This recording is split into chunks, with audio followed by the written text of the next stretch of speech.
పెళ్లికి నిరాకరించిందని ప్రాణంగా ప్రేమించిన ప్రియురాలనే గొడ్డలితో నరికి చంపాడు ఆ ఉన్మాది. నిర్మల్ జిల్లా ఖానాపూర్లో జరిగిన ఈ ఉదంతంతో 2 తెలుగు రాష్ట్రాలు ఉలిక్కిపడ్డాయి. శ్రీకాంత్ అనే ఉన్మాది అలేఖ్య అనే అమ్మాయిని కొంతకాలంగా ప్రేమిస్తున్నాడు. అది 1 సైడ్ లవ్వా 2 సైడ్ లవ్వా అన్నది తేలాల్సి ఉంది. అయితే కొంతకాలంగా అలేఖ్యతో మాట్లాడేందుకు ప్రయత్నించాడు. ఆ అమ్మాయి శ్రీకాంత్ను తప్పించుకు తిరుగుతోంది. దీంతో అలేఖ్యపై కోపాన్ని పెంచుకున్న శ్రీకాంత్ ఆమెను మట్టుబెట్టాలని నిర్ణయించుకున్నాడు. సిఎంఆర్ ఫ్యామిలీ మాల్ ఇప్పుడు మన కేపీహెచ్బీలో ఫిబ్రవరి 10వ తేదీన ప్రముఖ నటి శ్రీలీల గారిచే ఘన ప్రారంభం.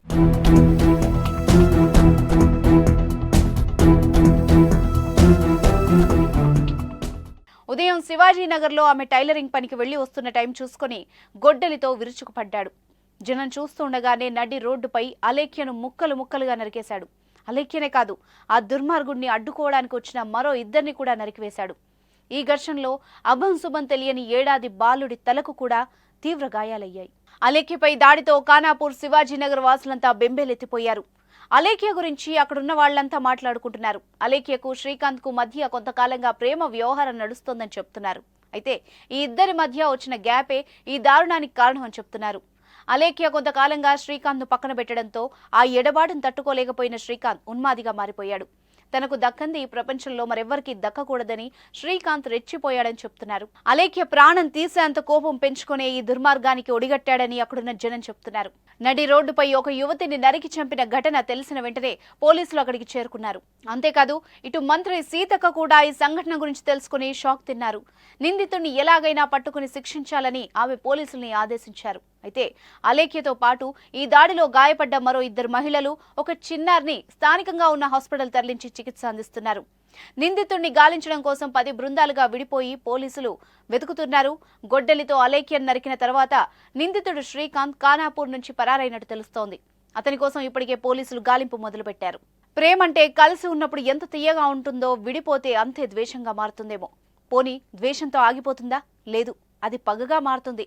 తనకు దక్కని యువతి మరెవ్వరికీ దక్కబోతోందన్న అక్కసు మనిషిని ఉన్మాదిగా మారుస్తుంది.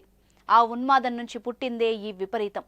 ఇక్కడ శ్రీకాంత్ అలేఖ్యల కథలో కూడా బ్రేకప్పే ప్రమాదంగా మారినట్టు తెలుస్తోంది. ఇద్దరి మధ్య కొంతకాలంగా ప్రేమ ఉంది. ఇప్పుడు ఇద్దరూ సంతోషంగానే ఉన్నారు. ఎప్పుడైతే అలేఖ్యతో గ్యాప్ ఏర్పడిందో అప్పటి నుంచి శ్రీకాంత్ ఉన్మాదిగా మారాడు.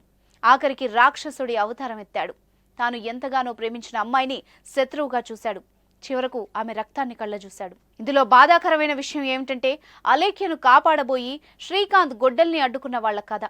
అలేఖ్యను నరుకుతుంటే అక్కడ ఉన్న జనం చూస్తూ ఊరుకోలేకపోయారు. ఆ అమ్మాయిని కాపాడాలని ఆలోచించారు. అది నచ్చని శ్రీకాంత్ ఆ అమ్మాయిని కాపాడేందుకు వచ్చిన వాళ్లను కూడా నరికేశాడు. శ్రీకాంత్ గొడ్డలి వేటు పడ్డ వాళ్లలో 1.5 ఏళ్ల బాలుడు కూడా ఉన్నాడు. అతని తలకు బలమైన గాయం కావడంతో వాడు ఏడుస్తుంటే అక్కడున్న వాళ్ళందరికీ కన్నీళ్లొస్తున్నాయి. అసలు ప్రేమించిన అమ్మాయి నీకు దూరం అయిందంటే నీలోనే ఏదో లోపం ఉందని అర్థం. ఆ లోపాన్ని సరిదిద్దుకుంటే నీ బ్రేకప్ లవ్ స్టోరీ కూడా ప్యాచప్ అవుతుంది. ఆ విషయాన్ని గమనించిన శ్రీకాంత్ లాంటి ఉన్మాదులు ఎంతో మంది అమాయకురాళ్లైన అమ్మాయిల ప్రాణాల్ని బలి తీసుకుంటున్నారు. శ్రీకాంత్ లాంటి ఉన్మాదిని ఏం చేయాలి? కామెంట్స్ రూపంలో మీరే చెప్పండి.